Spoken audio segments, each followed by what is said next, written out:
Lockdown 5 कहिए या unlock 1, नाम कुछ भी दीजिए, ऐलान हो चुका है। द ललन टॉप देख रहे हैं आप। कंटेनमेंट जोन में लॉकडाउन 30 जून तक बढ़ा दिया गया है। कंटेनमेंट जोन के बाहर 3 चरणों में गतिविधियों को लेकर सरकार ने छूट दी है, गाइडलाइंस जारी की है। इसे अनलॉक 1 कहा गया है। कंटेनमेंट जोन के बाहर राज्य, केंद्र शासित प्रदेश जरूरत के हिसाब से पाबंदियां लगा सकते हैं। अलग अलग फेज में क्या छूट दी जाएंगी जानते हैं। पहला फेज 8 जून 2020 से लागू होगा। इसके बाद इन गतिविधियों को छूट दी जाएगी। पहली, धार्मिक स्थल या जनता की पूजा करने की जगह, होटल, रेस्टोरेंट और हॉस्पिटैलिटी सर्विस से जुड़ी बाकी जगहें, शॉपिंग मॉल। इन जगहों के खुलने से पहले स्वास्थ्य मंत्रालय स्टैंडर्ड ऑपरेटिंग प्रोसीजर एसओपी यानी एक प्रक्रिया तैयार करेगा। जैसे एक बार में कितने लोग साथ जा सकते हैं, साफ सफाई का बंदोबस्त कैसा होगा, इसके साथ ही किस तरह की सावधानियां बरतनी होगी। एसओपी बनाने के लिए स्वास्थ्य मंत्रालय केंद्र सरकार के अलग अलग मंत्रालयों, विभागों से बात करेगा। इसके बाद आता है दूसरा फेज। दूसरे फेज में स्कूल, कॉलेज, शैक्षिक, ट्रेनिंग, कोचिंग संस्थान खोले जाएंगे, लेकिन इस पर फैसला जुलाई 2020 में किया जाएगा। इसके लिए राज्यों से, केंद्र शासित प्रदेशों से सलाह ली जाएगी।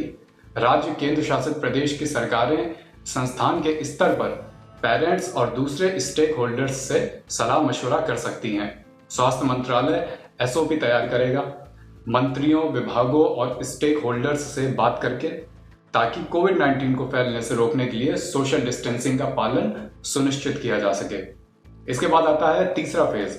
फेज 3 में परिस्थितियों का आकलन करके इन सेवाओं को वापस शुरू करने की तारीख और उसके तरीके पर फैसला किया जाएगा। International air travel, domestic flights तो धीरे धीरे शुरू हो रही हैं, लेकिन इंटरनेशनल फ्लाइट्स शुरू करने की तारीख और तरीके पर फैसला अनलॉक 1 के तीसरे फेज में किया जाएगा। मेट्रो रेल पर भी फेज 3 में फैसला होगा। Cinema halls, gym, swimming pool, entertainment park, theatre, bar, auditorium, assembly halls और ऐसी ही अन्य जगहें, इनको खोलने पर भी फैसला फेज 3 में।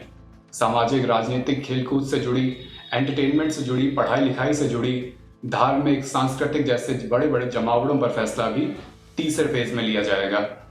इसके अलावा है कुछ कॉमन गाइडलाइंस हैं जिसका पालन लगातार कराया जाएगा। सरकार ने रात के समय बाहर निकलने के समय में ढील दी है। इसके तहत 1 जून से रात 9 बजे से सुबह 5 बजे के बीच बाहर निकलने की मनाही होगी। अभी शाम 7 बजे से सुबह 7 बजे के बीच बाहर नहीं निकल सकते हैं। इसके अलावा कंटेनमेंट जोन में केवल जरूरी सुविधाओं के लिए ही बाहर निकलने की परमिशन रहेगी। इसके अलावा किसी को बाहर निकलने की, कहीं जाने की अनुमति नहीं होगी। जिला प्रशासन से कहा गया है कि वे कंटेनमेंट जोन में सख्ती का खास ख्याल रखें। राज्य और केंद्र शासित प्रदेश स्थिति के आकलन के हिसाब से कंटेनमेंट जोन के बाहर मूवमेंट पर कई गतिविधियों पर पाबंदी लगा सकते हैं। एक राज्य से दूसरे राज्य जाने में और राज्य के भीतर व्यक्तियों, सामानों के मूवमेंट में कोई पाबंदी नहीं होगी। स्पेशल परमिशन या अप्रूवल या ई परमिट की जरूरत भी अभी नहीं होगी। अगर कोई राज्य पब्लिक हेल्थ को ध्यान में रखते हुए व्यक्तियों के मूवमेंट को रेगुलेट करना चाहे तो ऐसा वो कर सकते हैं। इस बारे में उसे पहले से अच्छे से प्रचार करना होगा कि वो कैसी पाबंदियां लगा रहे हैं। इसके अलावा पैसेंजर ट्रेन, श्रमिक स्पेशल ट्रेन, डोमेस्टिक फ्लाइट, विदेशों में फंसे भारतीयों को लाने वाली फ्लाइट्स, संचार, ट्रांसपोर्ट के ये सारे मीडियम चलते रहेंगे पहले से जारी स्टैंडर्ड ऑपरेटिंग प्रोसीजर के हिसाब से। पड़ोसी देशों से समझौतों के हिसाब से क्रॉस लैंड बॉर्डर व्यापार में छूट होगी। कोई राज्य सामानों के वाहनों को नहीं रोकेगा। 65 साल से ऊपर के बुजुर्ग, स्वास्थ्य संबंधी दिक्कतों वाले लोग, 10 साल से कम के बच्चे, प्रेग्नेंट महिलाओं को घर में रहने की सलाह दी गई है, जब तक कि उन्हें कोई बहुत जरूरी काम या स्वास्थ्य संबंधी काम ना हो। दफ्तर, कार्यस्थल पर आरोग्य सेतु ऐप इंस्टॉल करना सुनिश्चित करेंगे। राज्य के अधिकारी भी लोगों को ऐप इंस्टॉल करने, इसको लगातार अपडेट करने की सलाह देते रहेंगे। इस बीच बार बार जिक्र आ रहा है कंटेनमेंट जोन का। कंटेनमेंट जोन का मतलब जहां संक्रमित लोग ज्यादा हैं। किसी इलाके में positive case, contact tracing history और जनसंख्या घनत्व के आधार पर इन्हें रैपिड रिस्पांस टीम RRT चिन्हित करती है। इस आधार पर इसे बाकी इलाके से काट दिया जाता है और पाबंदियां लगा दी जाती हैं ताकि इन्फेक्शन और आगे न फैले।